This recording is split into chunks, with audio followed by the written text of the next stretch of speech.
नमस्कार। आप सब मुझे जानते हैं और अक्सर आपने देखा है कि मैं उन मुद्दों को उठाता हूं जिनको main stream media deliberately ignore करता है। दरअसल हमारा जो मीडिया है वो जब चीन, सचिन इन सब से बाहर निकलता है तो अमिताभ बच्चन जी के पलंग के नीचे चला जाता है।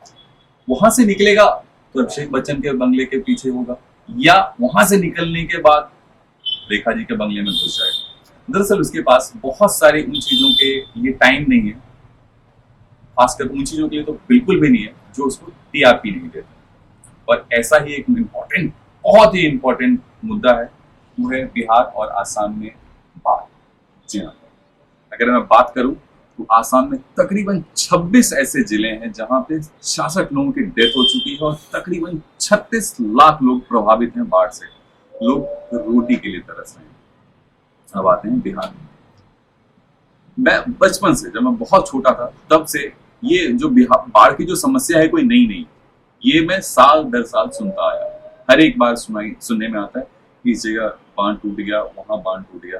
दरअसल मधुबनी, दरभंगा, सीतामढ़ी, सुपौल, बहुत सारे ऐसे इलाके, सीतामढ़ी, बहुत सारे ऐसे इलाके हैं जहाँ पे हर एक साल बाढ़ आता ही आता है और लाखों लोगों को घर से बेघर कर देता है और कितने लोगों की जान चली जाती है। ध्यान रहे, यहाँ सिर्फ मैं अभी इंसानों की बात कर रहा हूँ, जानवरों की बात तो मैंने की ही नहीं, क्योंकि जहाँ इंसान है वहाँ बहुत सारे, बिहार आप सबको पता है कि बिहार एक कृषि प्रधान राज्य है, तो वहाँ पे पशुपालन जो है वो बहुत ही बड़े पैमाने पे की जाती है। तो जहाँ इंसान अफेक्टेड होगा वहाँ जानवर भी अफेक्टेड होगा, ये आप सब जानते हैं। दरअसल इन सब मुद्दों के बारे में कोई बात ही नहीं करता और कोई बात करना भी नहीं चाहता, क्योंकि इससे टीआरपी नहीं आएगी।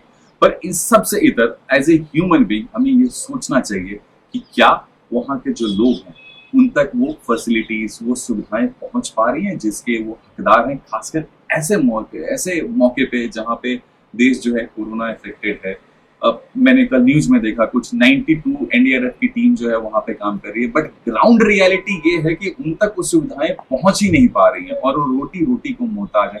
अब आप सोच के देखिए, एक तरफ कोरोना है, दूसरी तरफ बाढ़ है, बिहार में लॉकडाउन है, लोग कहाँ जाएंगे, खाएंगे कहाँ से? लोगों की हालत जो है बद से बदतर है और यकीन मानिए कि बिहार की जो अभी की हालत है वो बहुत ही बदतर स्थिति में, जो मीडिया में नहीं दिखाया जा रहा है।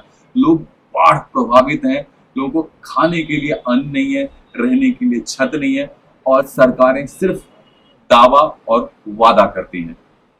ग्राउंड रियलिटी से किसी को कोई मतलब नहीं है।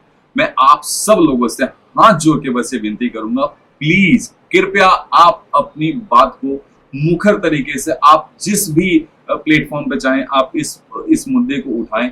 कम से कम लोगों को ये पता चलना चाहिए कि बिहार बैडली अफेक्टेड है और उसको एज सुन एज पॉसिबल बहुत सारी सहूलियत की जरूरत है, बहुत सारी सुविधाओं की आवश्यकता है और साथ ही साथ वहाँ के लोगों को, जो वहाँ के वोटर्स हैं, उनको सवाल करना चाहिए अपने हुक्मरान से, अपने चीफ मिनिस्टर से, अपने एमएलए से, अपने विधायक एमएलसी से, या फॉर दैट मैटर अपने पार्षद से, अपने मुखिया से, कि क्यों साल दर साल ये हालत होती है।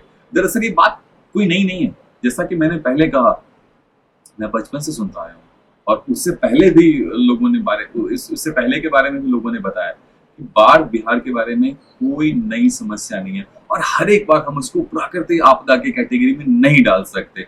अगर हर एक साल बाढ़ आ रही है तो आपको उसके लिए एक कंक्रीट डिसीजन लेना होगा, आपको उसके हिसाब से इंफ्रास्ट्रक्चर तैयार करना पड़ेगा। तो जब आप वादे करते हैं, जब आप दावे करते हैं, उसमें ये भी बोलिए कि आपने बांध बनाया और वो कितने साल टिकेगा। और बिल्कुल आज की घटना भी है जहां पे पुल, अब उसके बारे में कोई खबर की कोई पुष्टि नहीं है, बट बहुत सारे लोग कह रहे हैं कि 264 करोड़ रुपए में बना हुआ पुल गिर गया है। नंदकिशोर यादव जी कहते हैं नहीं, वहां से 2 किलोमीटर दूर जाके एक पुल है वो गिरा है। अभी तक ये साफ नहीं है कौन सा पुल गिरा है, बट मैं इसके बारे में बात नहीं करना चाहता। इंपॉर्टेंट मुद्दा ये है कि हर एक साल बाढ़ आती है और हमारे हुक्मरान, हमारे जो स्टेट के लीडर्स हैं, वो क्या कर रहे हैं, आप सवाल कीजिए। आप सवाल नहीं करेंगे तो तानाशाही हो जाएगी, इसलिए आपका सवाल करना बहुत जरूरी है। धन्यवाद।